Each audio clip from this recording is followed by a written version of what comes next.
नमस्कार, बहुत बहुत स्वागत है आपका इंडिया वॉइस के डिजिटल प्लेटफॉर्म पर। आज हम आपसे बातचीत करेंगे उत्तराखंड के चमोली स्थित कर्णप्रयाग में हुए एक पार्किंग विवाद को लेकर। पार्किंग विवाद कैसे छिड़ा, सबसे पहले हम आपको इस पूरी घटना से रुख कराते हैं। ये घटना हुआ है गुरुद्वारे के सामने निहंगे सिखों द्वारा।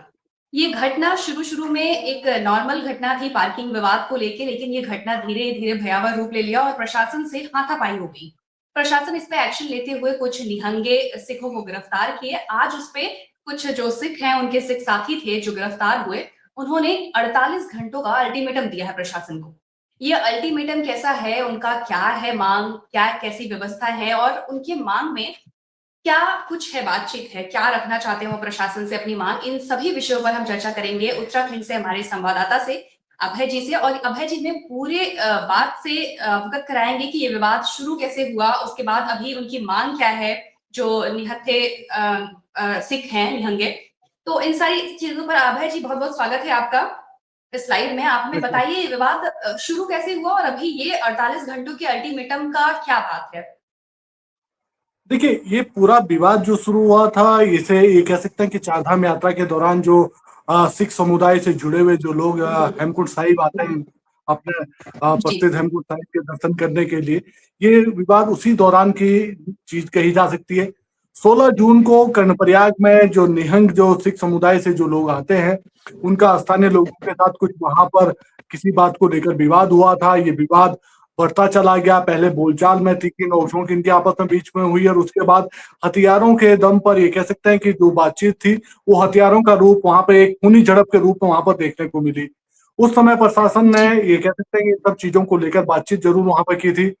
दोनों ही समुदाय जो स्थानीय लोग थे, उनसे भी जो निहंग वहां पर मौजूद थे, उनसे भी बातचीत करने का प्रयास वहां पर किया गया था। लेकिन जिस तरीके से वहां पर तलवारें खींची थी, लाठी डंडे वहां पर चले थे, उसमें स्थानीय लोग भी कुछ घायल हुए थे और एक जो निहंग सिख समुदाय से जुड़ा व्यक्ति था, वो भी उस दौरान घायल हो गया था। पुलिस की तरफ से तत्परता दिखाते हुए क्या जो हथियार जिनके पास होते हैं, जो जिनके पास हथियार होते हैं नहीं, तो उनके खिलाफ कार्रवाई वहां पर की गई।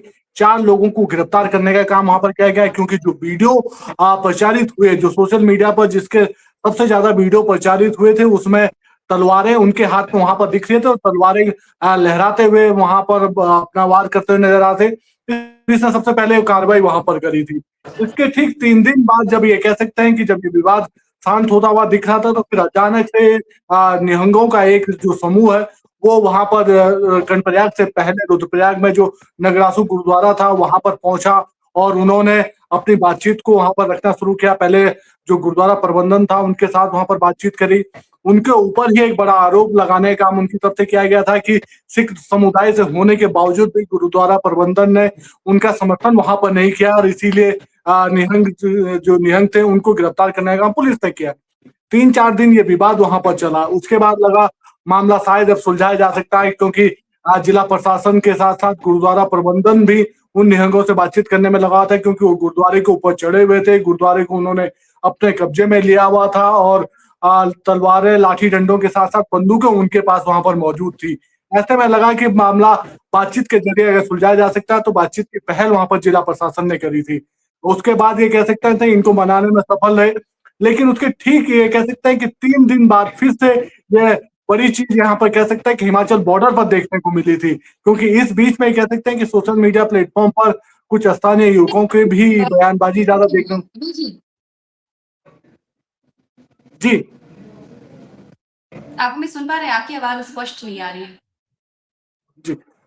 ये कह सकते हैं कि इस दौरान कुछ जो निहंग समुदाय के लोग थे, उनके कुछ बयानबाजी पंजाब या हरियाणा की जगह से भी आने लगी थी। उन्होंने बड़ा ऐलान वहां पर कर दिया था कि अगर जो निहंग रुद्रप्रयाग में गिरफ्तार है, अगर उनको जिला प्रशासन की तरफ से छोड़ने का काम नहीं किया जाता, उत्तराखंड सरकार उनको छोड़ने का काम नहीं करती है, तो फिर उनकी तरफ से बड़ा कूच उत्तराखंड में करने का काम वहां पर किया जाएगा। इसी आह्वान पर वो सारे लोग हिमाचल बॉर्डर पर यहाँ पर पहुंचे थे।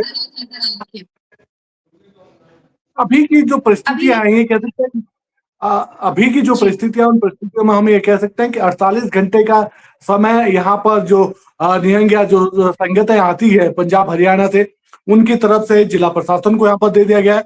क्योंकि जो चमोली की जो घटना घटी थी, उस चमोली की घटना की जांच हरिद्वार जनपद में ट्रांसफर कर दी गई थी। हरिद्वार जनपद की जो पुलिस है उसकी वो पूरी विवेचना वहां पर कर रही है। उन्होंने हरिद्वार के जो एसएसपी थे उनसे बातचीत करने का प्रयास यहाँ पर किया। वो स्वयं यहाँ पर आए जो, क्योंकि जिस तरीके से 25 जून की रात में ये कह सकते हैं कि निहंगों की तरफ से या संगठनों की तरफ से हिमाचल बॉर्डर से उत्तराखंड की तरफ कूच करने का काम किया गया था। जो ये कह सकते हैं कि जो नियम कानून थे उन नियम कानून की धज्जियां उड़ाने का काम उनकी तरफ से वहां पर किया गया था। उसके बाद ये कह सकते हैं कि पूरा तनावपूर्ण माहौल देखने को मिला था और पूरा हिमाचल बॉर्डर को एकदम से सील करने का काम उत्तराखंड सरकार की तरफ से पुलिस प्रशासन की तरफ से कर दिया गया था। बॉर्डर पर उत्तराखंड पुलिस के साथ साथ एसएसबी के जवान और आईटीबीपी के जवानों को वहां पर तैनात कर दिया गया ताकि किसी भी प्रकार से कोई ऐसा बड़ा प्रदर्शन वहां पर ना हो पाए जिसमें ये कह सकते हैं कुछ अप्रिय घटनाएं वहां पर हो सकती है, इसलिए सब चीजें कर दी गई। 48 घंटे का अल्टीमेटम यहाँ पर दिया गया है। ये उसमें ये कह सकते हैं कि जो निहंग के जो सिख समुदाय की जो मांगे थी उन मांगों पर कार्रवाई करने के लिए कहा गया है, जिसमें सबसे पहली मांग है कि जो 4 निहंग रुद्रप्रयाग जेल में बंद है उनको छोड़े। जी बिल्कुल, जो 4 निहंग हैं जो उनको जो रुद्रप्रयाग जेल में बंद है उनकी रिहाई की मांग सबसे पहले यहाँ पर की गई है। और उस पर ये कहा जा सकता है, जो सूत्र बता रहे हैं अभी तक हम लोगों के जो जिला प्रशासन से या पुलिस प्रशासन से जो बातचीत हुई है उसमें सूत्र बता रहे हैं कि सोमवार को यानी 29 जून को उन सभी 4 निहंगों को कोर्ट में पेश करने का काम वहां पर किया जाएगा। संभवतः उन सभी की जमानत वहां पर मंजूर हो सकती है। उनको बेल मिलने की पूरी संभावना वहां पर, उसकी पूरी तैयारी कर ली गई है। तो ये कहा जा सकता है कि पहली मांग पूरी होती हुई वहां पर दिख रही है। लेकिन जो दूसरी मांग है जिस पर सबसे ज्यादा संकट इस समय उत्तराखंड प्रशासन के लिए, सरकार के लिए, वो ये है कि जिन पुलिसकर्मियों के ऊपर कार्रवाई करने की मांग निहंग यहाँ पर कर रहे हैं, जो संगठन वहां पर कर रही है, उनके ऊपर कैसे कार्रवाई की जा सकती है। क्योंकि किसी भी प्रक्रिया में कह सकते हैं कि जांच जब तक पूरी नहीं हो जाती तब तक किसी के ऊपर कोई कार्रवाई पूरी नहीं हो सकती है या कोई कार्रवाई नहीं की जा सकती है। पुलिस के जो वीडियो वहां पर है उसमें कहा जा सकता है कि थोड़ी बहुत जो कमियां वहां पर देखने को मिली थी, उस कमियों में ये कह सकते हैं कि जो पुलिस प्रशासन की तरफ से जो कार्रवाई वहां पर की गई थी उसमें देरी जरूर हुई थी। और जो वीडियो पुलिस प्रशासन की तरफ से जारी किए गए थे उन वीडियो को हटाने की मांग उनकी तरफ से वहां पर की गई थी, उस पर थोड़ा संशय अभी बना हुआ है। इसके अलावा जो खर्च का जो जो अस्पताल में जो निहंग भर्ती है, जिसके जो घायल हुआ था, उसके खर्च का पूरा इलाज उत्तराखंड सरकार की तरफ से वहन किया जाएगा, उसका आदेश जारी हो चुका है। और आज जो निहंग समुदाय के जो मुख्य जत्थेदार हैं जगदीप सिंह, वो उनसे मिलने भी एम्स हॉस्पिटल गए थे, उनसे बातचीत करी, उनका जो कुशल क्षेम है उसको जानने का काम उनकी तरफ से किया गया। तो अभी तो ये कहा जा सकता है कि 2 मांगे तो पूरी होती नजर आ रही है, लेकिन जो सबसे बड़ी मांग है ये कह सकते हैं जो बिल्कुल जो ये कह सकते हैं कि जो जी बताइए। क्योंकि ये समुदाय, किसी भी समुदाय से ये जो विवाद निकल के आता है ये बिल्कुल एक्सेप्टेबल नहीं है। तो स्थानीय लोगों पे इसका क्या प्रभाव पड़ा और स्थानीय लोग इसको किस तरीके से फेस किए, क्योंकि ये बहुत ही बड़ा विवाद का रूप ले लिया। किसी गुरुद्वारे के सामने, किसी मंदिर के सामने, कहीं मस्जिद के सामने अगर ऐसे विवाद आते हैं तो ये बहुत बड़ा विषय है। देखिए, अभी भी स्थानीय लोगों की ये कह सकते हैं कि स्थानीय लोगों में जिस तरह की बातचीत यहाँ पर हुई, उस बातचीत में ये कहा जा सकता है कि जो चीजें अभी तक निकल के सामने आई है उसमें स्थानीय लोग अभी भी ये बात करते हुए नजर आ रहे हैं कि जो सिख समुदाय के जो श्रद्धालु यहाँ पर आ रहे हैं उसमें खासतौर पर जो आम श्रद्धालु हैं उनके आने में किसी प्रकार की कोई आने से कोई गुरेज उनको नहीं है। लेकिन जिस तरीके से निहंग यहाँ पर आते हैं और जो हुड़दंग उनकी तरफ से किया जाता है उस पर उनकी तरफ से जरूर आपत्ति यहाँ पर की जा रही है। ये कहा जा सकता है कि सिख समुदाय का बड़ा पवित्र स्थल हेमकुंड साहिब यहाँ पर है, रीठा साहिब यहाँ पर है और यहाँ पर हर साल हजारों की संख्या में सिख समुदाय के लोग पहुंचते भी है। लेकिन जिस तरीके से इनके आने का जो तरीका होता है उसमें ना तो आप ये कह सकते हैं, ना तो जो स्थानीय व्यापारी है उन्हें कोई लाभ वहां पर मिल पाता है, क्योंकि इन लोगों का आने का जो तरीका होता है, इनके इनके जो रुकने का जहाँ पर स्थान होता है या खाने पीने की जो इनके स्थान होते हैं वो सिर्फ गुरुद्वारे में होते हैं। गुरुद्वारे में जहाँ भंडारे चल रहे होते हैं वहां पर ये लोग आश्रय करते हैं, वहां पर विश्राम करते हैं। तो इसका बाहर की जो अर्थव्यवस्था यानी यात्रा के जरिए जो अर्थव्यवस्था मजबूत होनी चाहिए थी उस पर इनका कोई भी कंट्रीब्यूशन नजर नहीं आता है। स्थानीय लोगों में नाराजगी इस बात से है क्योंकि ये लोग आते हैं, हुड़दंग करते हैं और सबसे बड़ी बात है कि स्थानीय लोगों के साथ ही मारपीट करने का काम इनकी तरफ से किया जाता है। उस पर स्थानीय लोग नाराजगी जरूर यहाँ पर कर रहे हैं। इसमें मांग ये की गई है कि सभी राज्य मिलकर, खासतौर पर जब यात्रा सीजन चलता होता है, आपका उत्तराखंड हो या पड़ोसी राज्य हिमाचल हो या फिर दिल्ली हो, उन सभी से एक मांग यहाँ पर की जा रही है। स्थानीय लोग ये मांग कर रहे हैं कि कम से कम जो यात्रा पर यहाँ पर लोग आ रहे हैं, वो ऐसे लोग यहाँ पर आए जो उस भावनाओं से समर्पित हों कि आप यात्रा करने जा रहे हैं तो श्रद्धा भाव आपके मन में हो, ना कि हुड़दंग करने के लिए यहाँ पर आए। चार धाम यात्रा पर भी इसका काफी प्रभाव पड़ रहा होगा, क्योंकि श्रद्धालु भारी तादाद में जा रहे हैं दर्शन के लिए और इसके लिए, तो इस पे चार धाम यात्रा पे क्या असर पड़ रहा है? देखिए, आपको हम इसको 3 तरीके से समझाने का काम यहाँ पर करते हैं। पहला, जब चार धाम यात्रा चलती है तो चार धाम यात्रा में लाखों की संख्या में चारों धामों में दर्शन करने के लिए श्रद्धालु जी। पहुंचते हैं। ऐसे में अगर कुछ सिख समुदाय के लोग यहाँ पर आते हैं, खासतौर पर निहंग या फिर दूसरे ऐसे जो बिल्कुल अपने धर्म के लिए पूरे समर्पित वहां पर होते हैं, उनकी तरफ से अगर कोई हुड़दंग के वहां पर किया जाता है, कोई ऐसे तनावपूर्ण स्थिति बनती है, तो फिर पूरी यात्रा सफर होती हुई नजर आती है। श्रद्धालुओं को खासतौर पर ये कह सकते हैं कि यातायात के दौरान बड़ी परेशानियों का सामना वहां पर करना पड़ सकता है। अगर विवाद की स्थिति होती है, जैसे कर्णप्रयाग में विवाद देखने को मिला था, रुद्रप्रयाग में विवाद देखने को मिला था और उसके बाद हिमाचल बॉर्डर पर यह विवाद देखने को मिला था, ऐसे में सबसे ज्यादा नुकसान जो होता है वो आम श्रद्धालुओं का या स्थानीय लोगों का वहां पर होता है, क्योंकि इनकी तरफ से पूरी तरीके से ये कह सकते हैं कि नियमों को तोड़ने का वहां पर किया जाता है। गाड़ियों के ऊपर हल्ला बोला जाता है, जो लोग वहां पर होते हैं उनकी मारपिटाई वहां पर कर दी जाती है, पत्थरबाजी जैसी घटनाएं वहां पर होती है। उसके खिलाफ लोगों में काफी आक्रोश यहाँ पर देखने को मिल रहा है। चारधाम यात्रा अपने सुचारू रूप से यहाँ पर चल रही है। अभी कह सकते हैं कि चारधाम यात्रा नया रिकॉर्ड बनाती हुई नजर आ रही है। अगर इस दौरान ये विवाद ना हुआ होता, निहंगों के साथ वाला कोई विवाद ना होता, तो अब तक ये कहा जा सकता था कि उत्तराखंड में चारधाम यात्रा का नया रिकॉर्ड बन भी सकता था या उन चीजों में बढ़ते हुए भी यहाँ पर दिख सकता था। इस दौरान जब ये विवाद हुआ तो ना तो यात्रा सुचारू रूप से वहां पर चल पाई, और सबसे बड़ा जो नुकसान उत्तराखंड राज्य को हुआ वो इस रूप में हुआ कि उत्तराखंड राज्य की जो छवि है वो अन्य जगहों पर एक कह सकते हैं कि एक ऐसे स्टेट के रूप में प्रेजेंट हुई है जो बेहतर सुविधाएं श्रद्धालुओं को नहीं दे पा रहा है। उसको लेकर भी ये कह सकते हैं कि सरकार के लिए बड़ा चुनौतीपूर्ण समय कहा जा सकता है, क्योंकि उस छवि को भी सुधारना है। जो श्रद्धालु यहाँ पर पहुंच रहे हैं, चाहे वो सिख समुदाय के हों या फिर दूसरे सनातन धर्म से जुड़े हों या फिर मुस्लिम समुदाय से जुड़े हों, क्योंकि मुस्लिमों के भी कई बड़े तीर्थ स्थल यहाँ पर हैं जहाँ पर लाखों की संख्या में वो लोग पहुंचते हैं। अगर उनके लिए बेहतर सुविधाएं जुटाना है तो फिर लोगों को भी उसमें अपना पूरा सहयोग यहाँ पर करना चाहिए, ताकि किसी भी प्रकार से यात्राएं बाधित ना हो और उस यात्रा के जरिए उत्तराखंड का जो आम जनमानस है जो उससे जुड़ा हुआ है, उसे भी वहां पर लाभ मिल सके। जी अभय जी, जो निहंगे सिख हैं ये पुलिस प्रशासन पर कैसी कार्रवाई की मांग कर रहे हैं? मतलब क्या उनको चाहिए ऐसा कि सरकार जो है, उत्तराखंड सरकार है, प्रशासन के ऊपर क्या कार्रवाई करे? देखिए, निहंगों की तरफ से जो मांग बड़ी वहां पे की गई थी, पहली मांग तो उनकी ये थी कि निहंगों जो गिरफ्तार जो निहंग है उनको रिहा कर दिया जाए, उनके मुकदमे वापस लिए जी। जाए। तो मुकदमे वो कानूनी जी। प्रक्रिया है, वो वापस ऐसे नहीं हो पाएंगे। रिहाई की जो जरूर जी। जो प्रक्रिया, उस प्रक्रिया में मदद वहां पर की जा सकती, तो उसे करने के लिए प्रशासन तैयार है। दूसरा, उनकी तरफ से जो मांग की जा रही है कि जिन पुलिस कर्मियों की तरफ से एफआईआर दर्ज करने की कार्रवाई की गई है, जिनकी तरफ से उन्हें गिरफ्तार वहां पर किया गया है, उनके खिलाफ कानूनी कार्रवाई की जाए, उनको सस्पेंड कर दिया जाए या उनके खिलाफ कोई जो दूसरी विभागीय जो कार्रवाई होती है उस कार्रवाई को करने का काम वहां पर किया जाए।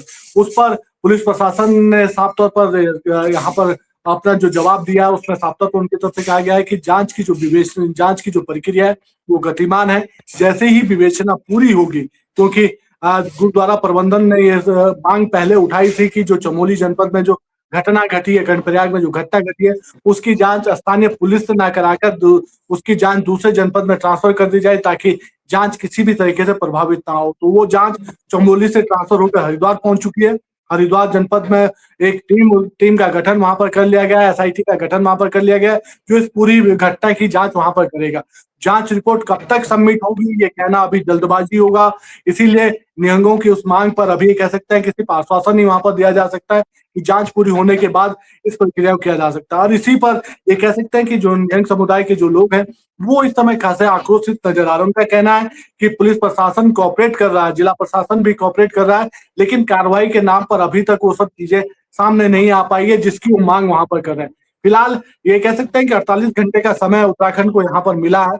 इस दौरान बातचीत का प्रयास यहाँ पर जरूर करने का काम यहाँ पर फिर पुलिस प्रशासन की तरफ से पुनः यहाँ पर किया जाएगा, क्योंकि जिस अधिकारी को इस बातचीत का जिम्मा यहाँ पर सौंपा गया वो हरिद्वार के एसएसपी है नवनीत भुल्लर। खुद उनके अधीन उनके द्वारा ये जांच करने का काम वहां पर किया जा रहा है। और जो अभी जो ये कह सकते हैं कि शांति प्रक्रिया में जो वार्ता सफल भी रही है, वार्ताओं के बाद जो शांति व्यवस्था दिख रही है, उसमें भी उनका काफी अहम रोल यहाँ पर रहा है। तो अब आगे उम्मीद ये कर सकते हैं कि 48 घंटे के बाद जब टाइम पीरियड निहंगों का पूरा हो पाएगा तो प्रशासन की तरफ से एक और डेलीगेशन उनके साथ वार्ता के लिए यहाँ पर बिठाया जा सकता है, ताकि जब तक जांच पूरी ना हो तब तक ये मामला शांत तरीके से रहे और जो यात्रा है वो सुचारू रूप से चलती रहे। अभय जी, आपको क्या लगता है जो निहंगे से गिरफ्तार हुए हैं उन पर क्या फैसला आएगा? देखिए, आप ये समझ सकते हैं कि जो इस समय गिरफ्तार हैं, जो जो चारों निहंग सिख गिरफ्तार हैं, उनके खिलाफ जमानती जी। कार्रवाई वहां पर हो सकती है। उसमें कहा जा सकता है कि कुछ चीजों पे जो प्रक्रिया है या जो धारा है, उन धाराओं में उन्हें जमानत वहां पर मिल सकती है, क्योंकि किसी की तरफ से भी ये कह सकते हैं कि पुलिस की जो जांच रिपोर्ट में है, उसमें कहीं कोई ऐसा बड़ा अपराध उनकी तरफ से या ऐसा कह सकते हैं कि जिस पर जो नॉन वेरिएबल हो, जिस पर जमानत नहीं हो सकती, वो धाराएं उनके ऊपर वहां लगाई नहीं गई है।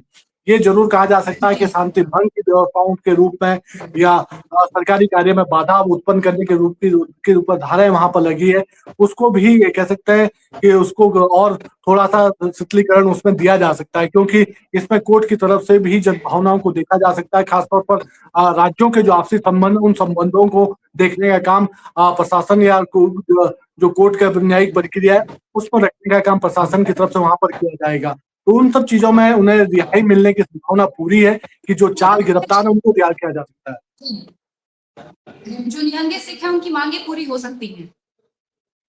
संभावना यही है कि जो 4 मांगे उन्होंने बड़ी 4 मांगे जो रखी थी, उनमें से 3 बड़ी मांगे उनकी पूरी हो सकती है।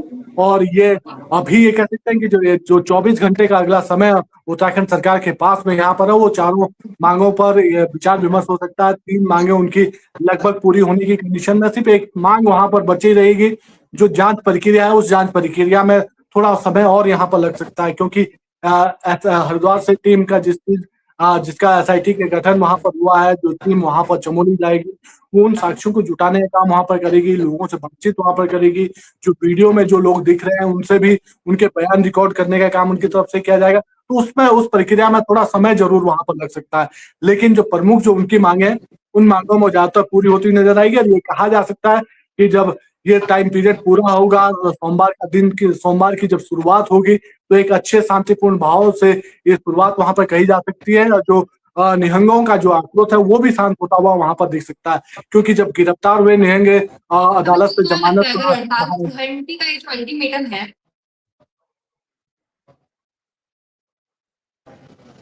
जी अभय जी, आपको क्या लगता है जो ये 48 घंटे का अल्टीमेटम है, अगर प्रशासन इसको सख्ती से नहीं ली या उत्तराखंड सरकार इसको नहीं लेती है, तो क्या चेतावनी होगी निहंगों की? देखिए, निहंगों ने साफ तौर पर कहा है कि वो अभी तो फिलहाल 48 घंटे का जो टाइम पीरियड उनकी तरफ से दिया गया, उस दौरान वो गुरुद्वारे में रहने का काम करेंगे। यानी पांवटा साहिब का जो गुरुद्वारा है वो वहां पर रुके हुए हैं।